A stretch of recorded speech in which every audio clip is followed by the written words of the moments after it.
Maria Farmer called the FBI on August 26, 1996. She told them everything. Jeffrey Epstein and Ghislaine Maxwell had assaulted her in Ohio. They had abused her 15-year-old sister in New Mexico. They had stolen partially nude photographs of her underage sibling. The FBI took her report and did absolutely nothing. For 10 years, they did nothing. And in those 10 years, hundreds of girls were trafficked, abused, and destroyed by the same two people Maria warned them about. This is the story of 7 women who tried to stop Jeffrey Epstein.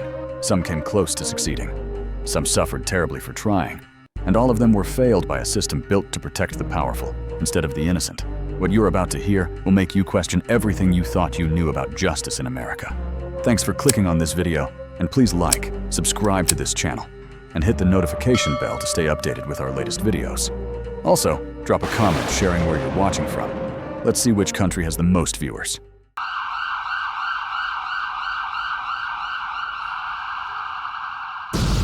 Case number 1. Maria Farmer.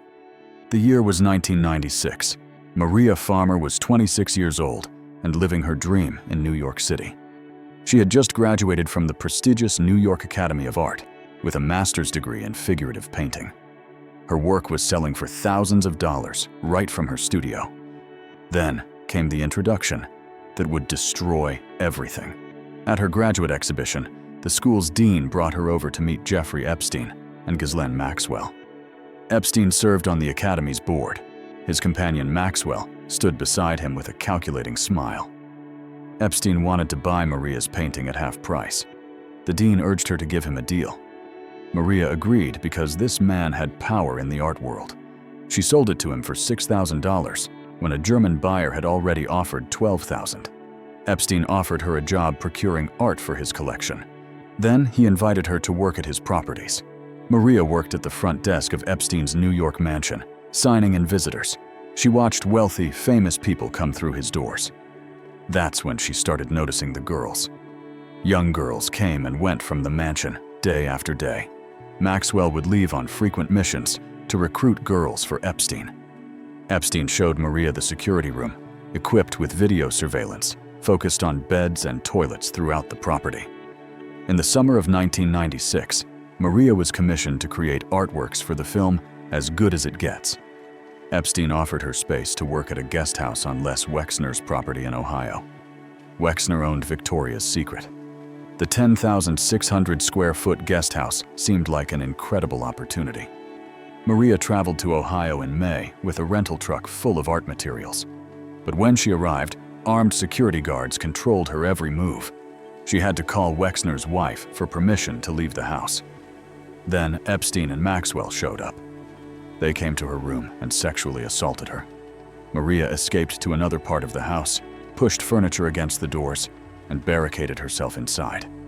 Security guards told her she could not leave. She was held against her will for 12 hours. Maria called her father, who drove from Kentucky to rescue her. That summer, Maria learned what happened to her 15-year-old sister Annie. Epstein had groped Annie, harassed her, and crawled into bed with her during a trip to his New Mexico ranch. Maxwell had given Annie an inappropriate topless massage. On August 26, 1996, Maria called the New York Police Department. Then she called the FBI. She told them everything. She described her assault in Ohio. She described Annie's abuse in New Mexico. She even told them Maxwell had stolen partially nude photographs of her underage sibling. The authorities took her report. The NYPD made a report about theft. But for the sexual assaults, they did nothing. No follow-up, no investigation, no charges. Maria was never contacted again until 2006, 10 years later, after dozens more girls had been hurt.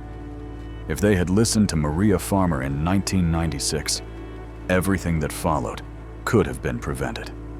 After reporting to authorities, Maxwell began threatening Maria's life. She told Maria she would burn her art, her career, then burn her and her house. She said to be careful jogging because there were so many ways to die. She said Maria could get shot in the back of the head because that's how Mossad shoots. Maria changed her name and moved multiple times to hide. She left the New York art world completely. For 24 years, she quietly sold antiques and restored houses. trying to stay under the radar. By early 2019, Maria had been diagnosed with a brain tumor and non-Hodgkin lymphoma. The stress of abuse and years of hiding had destroyed her health.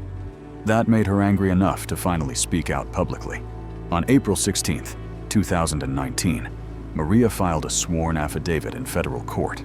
On May 29, 2025, she filed a lawsuit against the federal government, accusing the Justice Department and FBI of negligence for failing to protect her and other victims. Maria Farmer warned the FBI in 1996. They ignored her. That decision allowed Epstein's decades of abuse to continue. If this story makes your blood boil like it does mine, hit that subscribe button and turn on notifications. We're going to follow this fight all the way to the end, and these survivors need to know we're paying attention. The people who protected Epstein are counting on you to look away. Don't give them that satisfaction. Case number 2. Annie Farmer, Maria's younger sister. Annie Farmer was 16 years old when Jeffrey Epstein and Ghislaine Maxwell sexually abused her. She's now a psychologist who specializes in helping people with anxiety, grief, and trauma recovery. The year was 1996. Annie was Maria's younger sister. Maria worked for Epstein and talked about Annie during conversations at work. She mentioned Annie's dreams of going to college and her worries about paying for it. Epstein recognized her vulnerability. He recommended that Annie come to New York so he could talk to her about college. He paid for her ticket and flew her out. The grooming began immediately. Annie was picked up in a limousine. They went to Epstein's mansion. He bought tickets for a Broadway show. Then he sat Annie down to discuss what it would take for her to go to college. "What's your dream? And I can make it happen." That was the tactic. During those days in New York, the first wrong thing happened at the movies. Epstein reached out and grabbed Annie's hand. Then he touched her leg. Annie couldn't understand it. She was 16. This man was in his 40s, and her sister was right there, though the darkness meant Maria couldn't see what was happening. When Annie returned home, she and Epstein kept in contact. He agreed to pay for an overseas trip. That gave them reason to keep talking.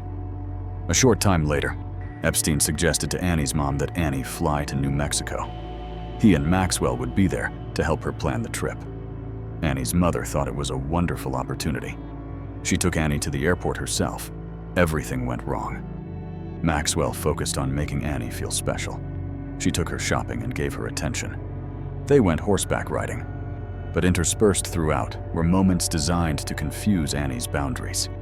Maxwell showed Annie how to rub Epstein's feet and massage him. Then Maxwell gave Annie a massage, exposed her body, and touched her chest inappropriately. That night, Epstein crawled into bed with Annie.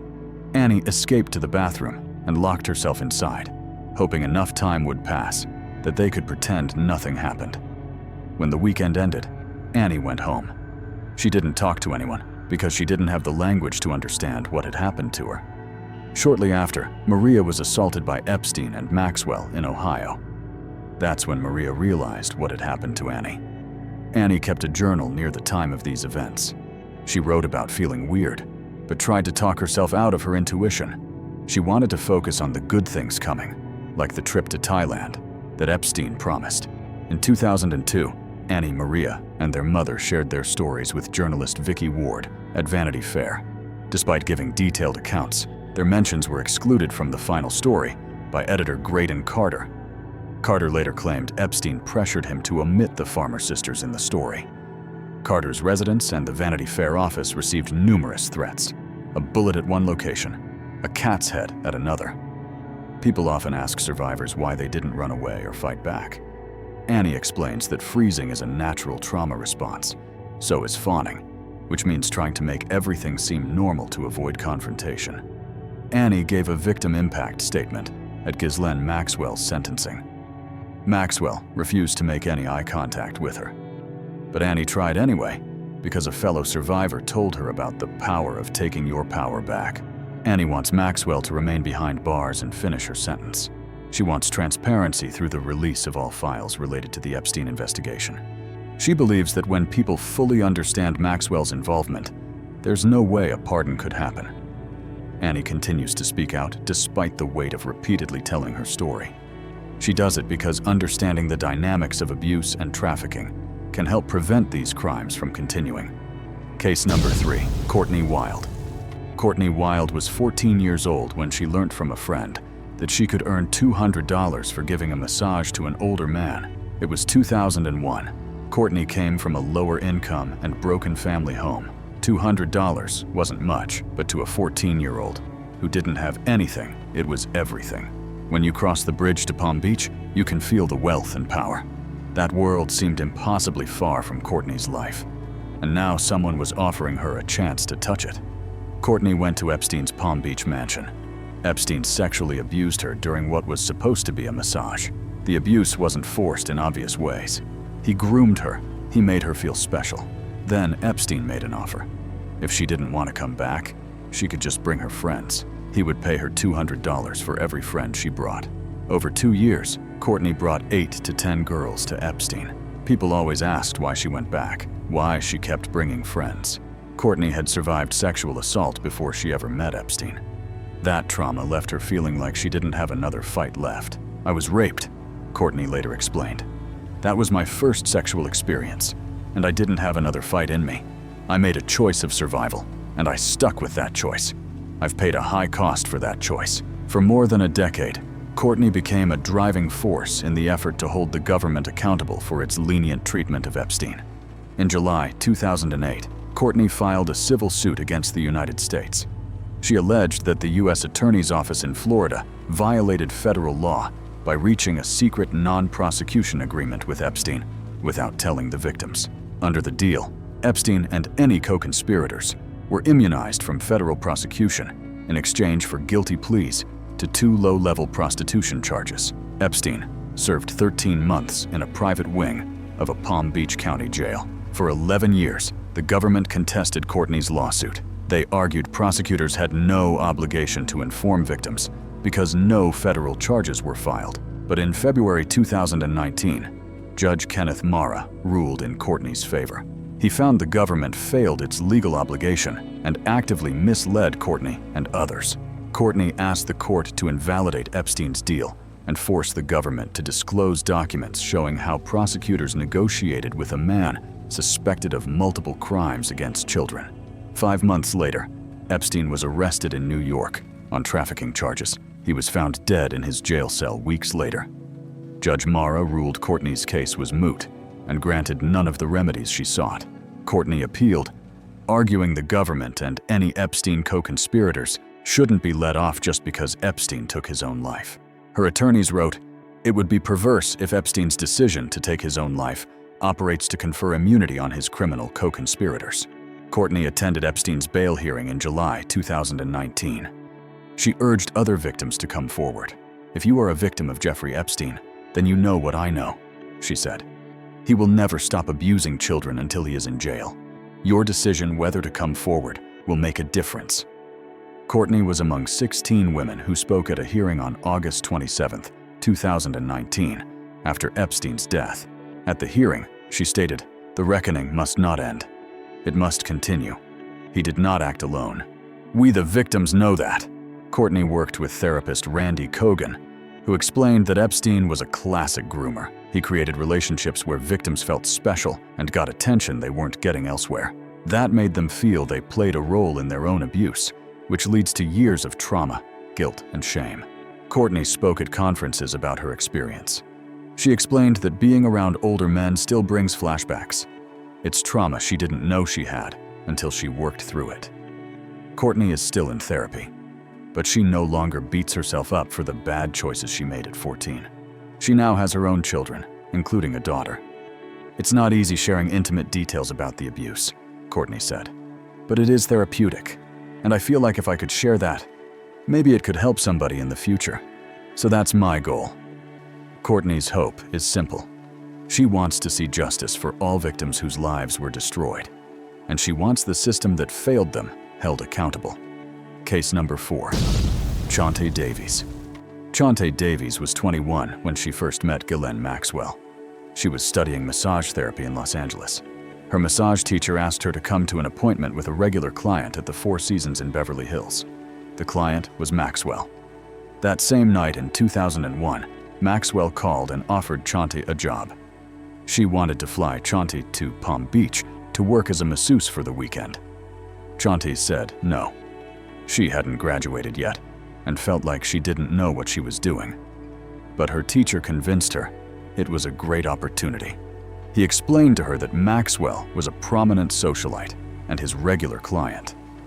They flew on Maxwell's private jet to Palm Beach. During the flight, Maxwell made strange comments. She described her partner Jeffrey as a Ralph Lauren type and asked if Chauntae liked that kind of man. Then, walking into the house, Maxwell said, "Just do whatever he asks, and you'll be fine." When they arrived, Chauntae's stomach was a mess. She spent the first part of the day sick and napping.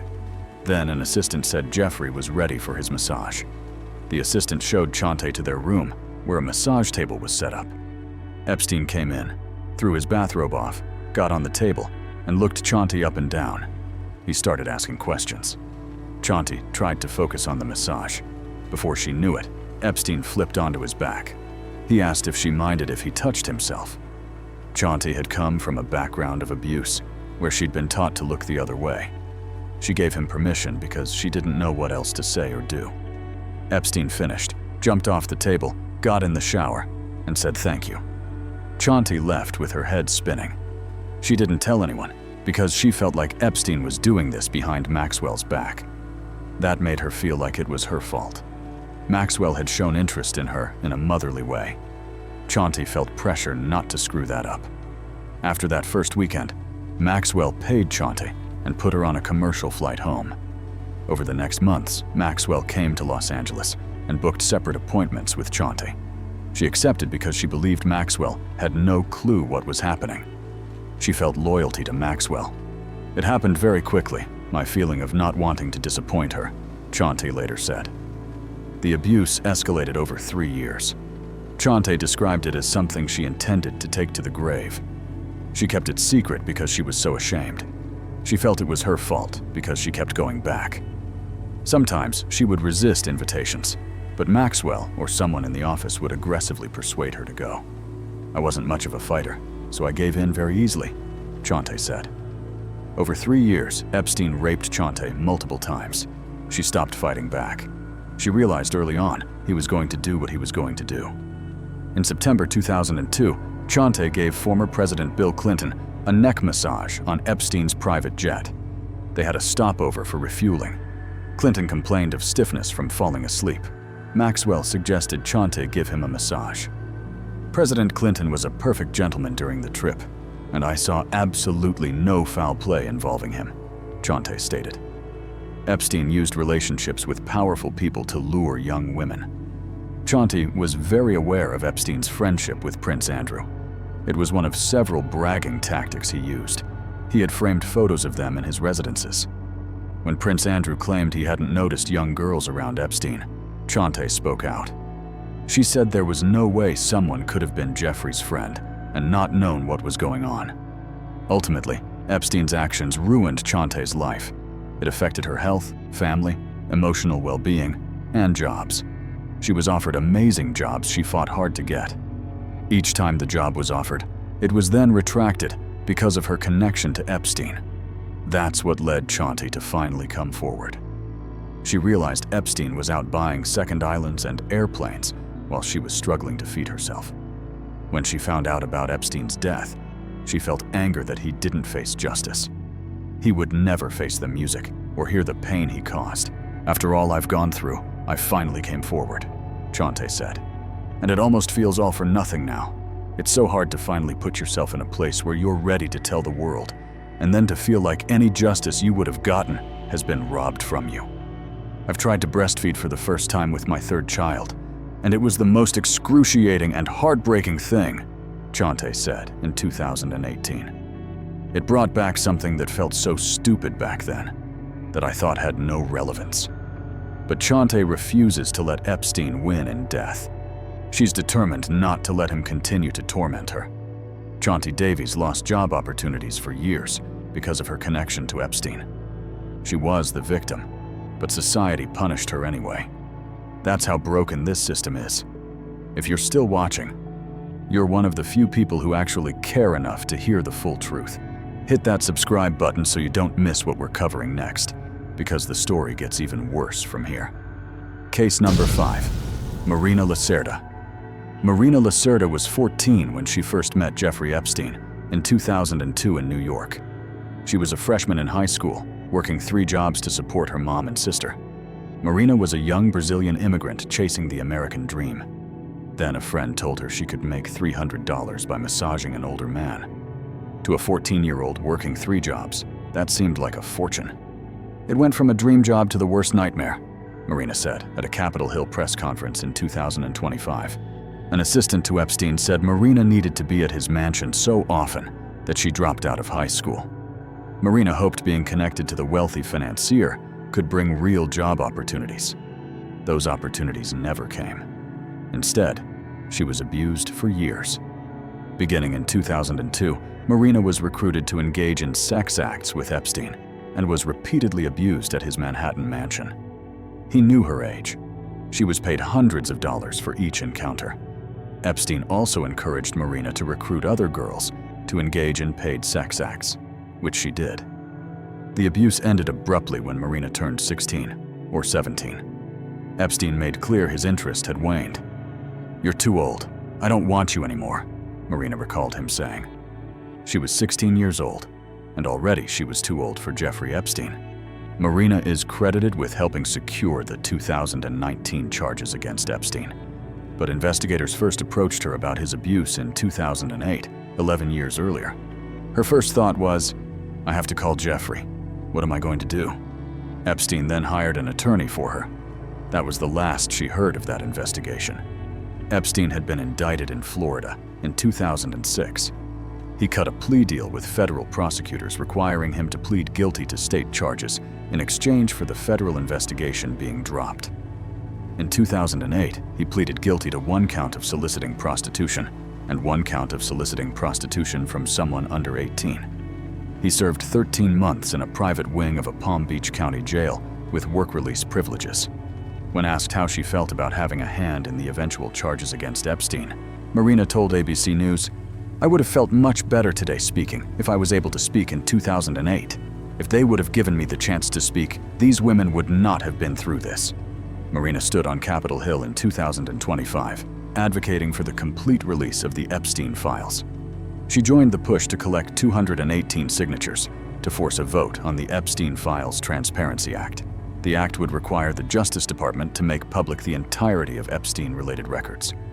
Marina demanded the records release not only for transparency, but for the American people. She denounced the government's handling of the Epstein Files. "The worst part is that the government is still in possession right now of the documents and information that could help me remember and get over all of this, maybe, and help me heal," Marina said, her voice breaking. She struggles to remember many pieces of her story. The records could help her put the pieces of her own life back together. "My therapist says that my brain is just trying to protect itself. But it's so hard to begin to heal when there are people out there that know more about my abuse than I do," Marina said.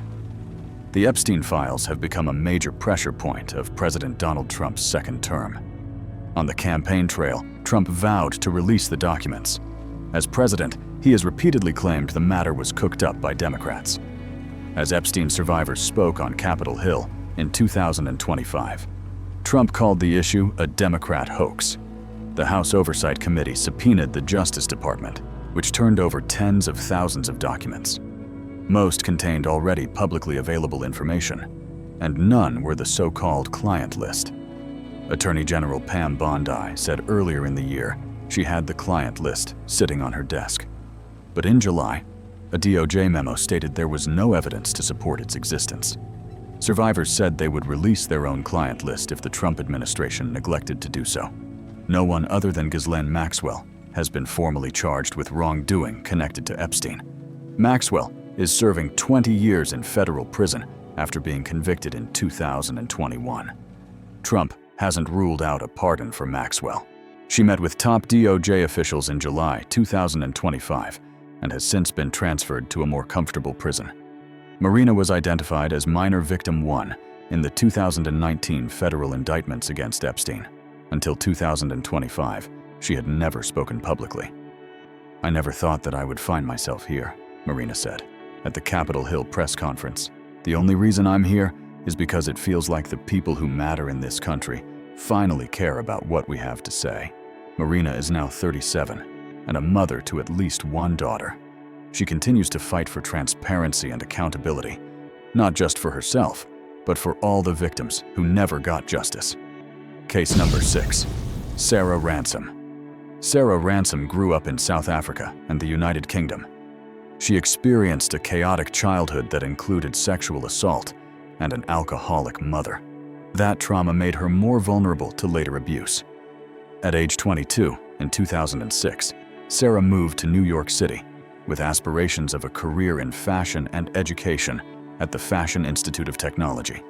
Shortly after arriving, she met Jeffrey Epstein through another woman who promised her a connection to a wealthy philanthropist who supported young talents. Sarah's dreams quickly turned into what she called a personal hell. For months, Sarah alleges she was treated like a sex toy and kept compliant through financial promises that were never kept, emotional manipulation, and threats against her family if she tried to leave. Sarah describes Maxwell as the ringleader and enforcer who actively participated in her abuse, and Maxwell sometimes forced her into rooms with Epstein and even smirked after an attack. "She broke the sisterhood bond," Sarah later said of Maxwell. Sarah attempted suicide twice. Once, she tried to escape Epstein's private island by jumping off a cliff into shark-infested waters. She was desperate enough to risk drowning or being eaten by sharks rather than stay on that island for one more day. The isolation on Little St. James was complete. There was nowhere to run. Guards watched everything. Sarah felt like she had no choice but to try the ocean. She survived the jump, but she didn't escape, not yet. In May 2007, Sarah finally fled to London to live with her mother. But the fear of being found by Epstein and his associates persisted for years. "I was just completely traumatized by the rape," Sarah said. "I was very quickly told by Jeffrey that after he raped me, if I ever went to the authorities, if I ever told my parents, if I ever told my friends, and if I ever tried to escape, he would kill me and take out my entire family." Emboldened by other victims coming forward, Sarah sued Epstein and Maxwell in 2016. She reached an undisclosed civil settlement in 2018. In her 2021 memoir, Silenced No More, Sarah described her journey to hell and back. Through her book and public advocacy, she aims to change minds and laws, encourage other survivors to speak their truth, and combat victim blaming. Sarah appeared on The View in December 2021.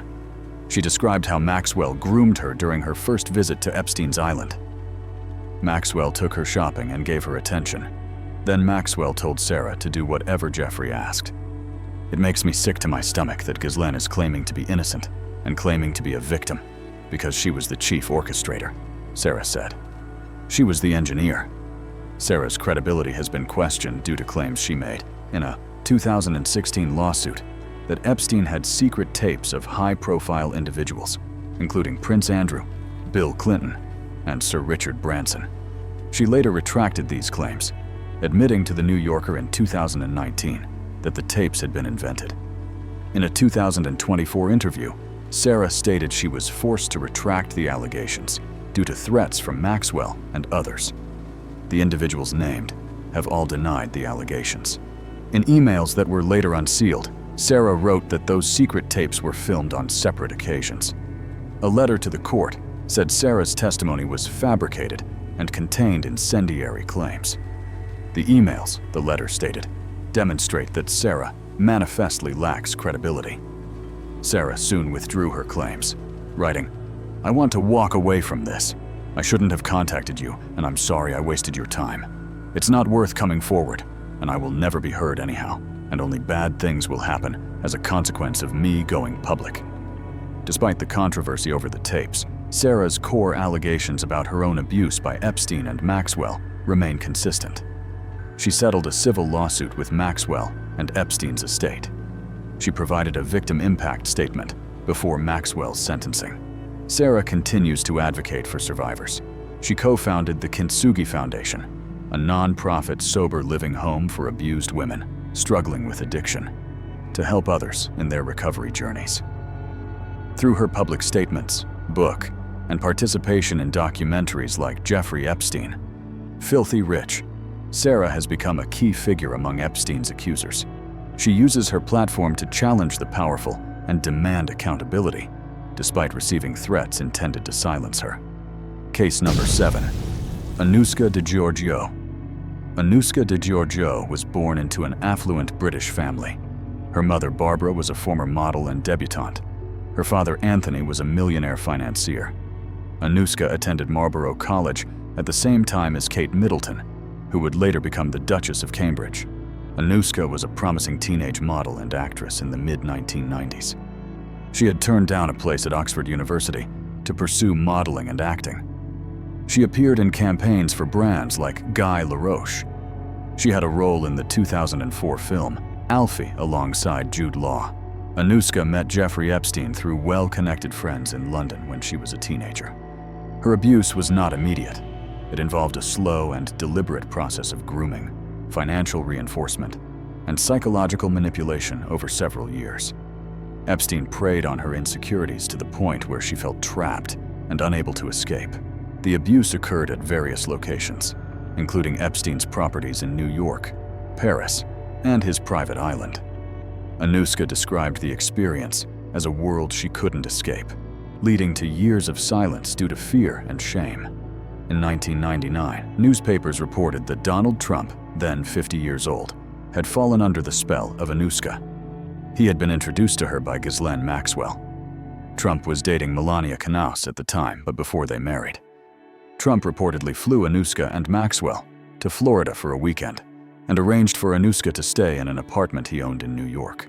Anouska later said, "We went for dinner a few times. We're friends now, and I attended his wedding.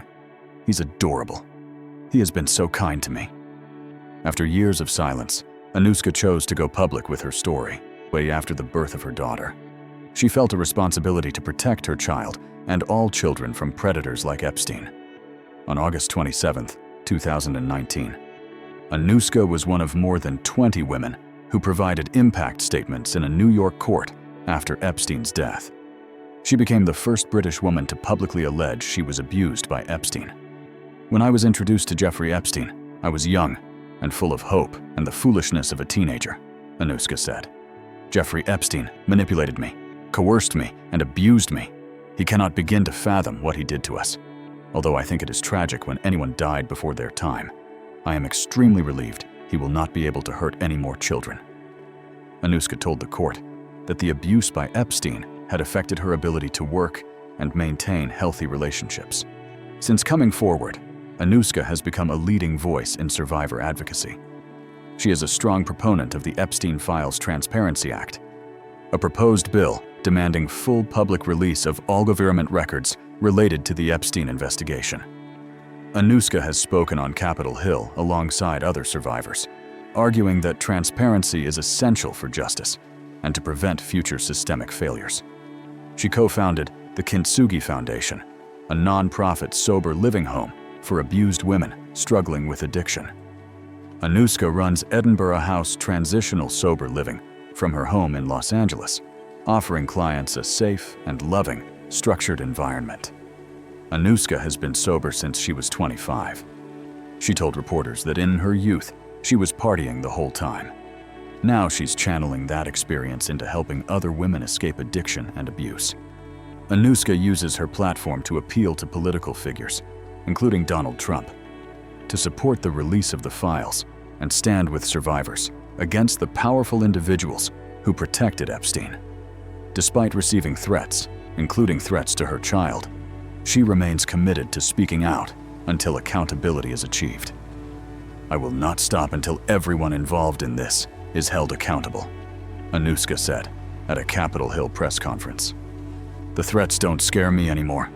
What scares me is the idea that more children could be hurt because we stayed silent. It feels good to know that you made it to the end. That means you're not one of the people who looks away when things get uncomfortable. Subscribe, comment, and let these survivors know you're standing with them. This story isn't over. The fight continues, and every person who watches this video shares it and demands accountability becomes part of that fight. Because that's what these women are asking for. Not sympathy, not pity, just justice, just truth, just the basic human dignity of having their pain acknowledged and their abusers held accountable. The least we can do is listen. The least we can do is care. The least we can do is refuse to look away. I want to thank you for watching this story to the end. If you enjoyed this story, you're going to love what's coming next. Don't forget to subscribe and hit the notification bell for instant updates on our latest videos. See you in the next one.